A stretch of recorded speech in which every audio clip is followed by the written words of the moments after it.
feels so good to be back. I've missed this. November was so tough for me, as well as so many others, I'm sure. And recording was the last thing I wanted to do.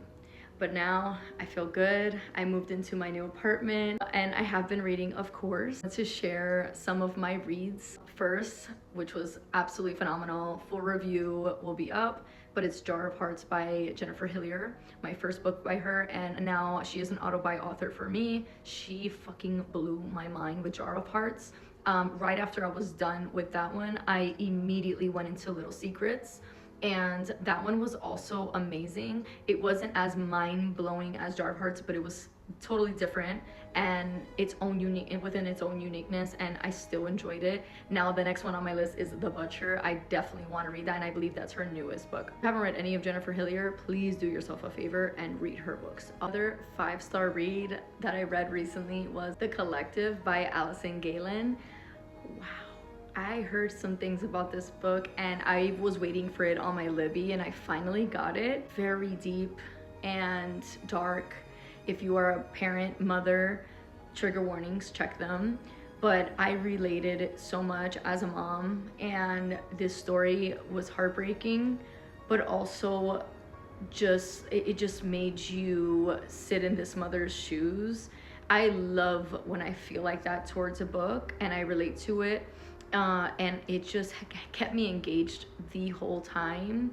And pretty much what this book is about is a mother loses her child and she just can't get over it, you know, and she finds this group chat of women called The Collective, and they take matters into their own hands and get revenge, and they get justice is what they call it. And it was a 5-star read for me. It was absolutely phenomenal. Definitely, I will remember it for a while. Now the third one that I just finished, and it was so good as well, it was actually Carrie's thriller book club pick for November. That is on KU, The Couple in the Cabin, and this is by Daniel Hurst. This was such a quick read. From page 1, it literally kept me engaged throughout the whole book.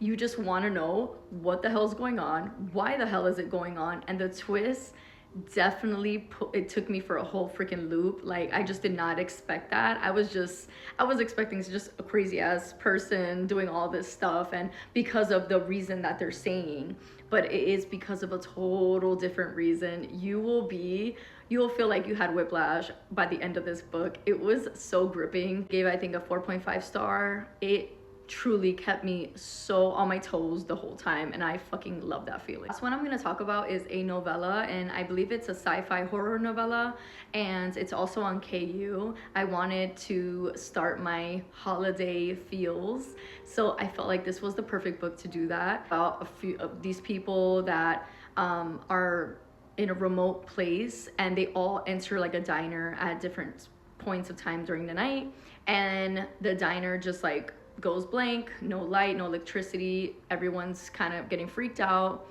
and come to find out there's some crazy shit that happens, and it's them pretty much running away. It's kind of like slasher vibes with sci-fi. I had so much fun with this. I give it a 5-star. I fucking loved it. It just kept me on my toes. I think it's like 100 pages, so it's definitely worth the read if you're looking for a more holiday horror, scary, but still in the theme of Christmas. So if you're looking for some good books that are going to keep you engaged, I highly recommend these.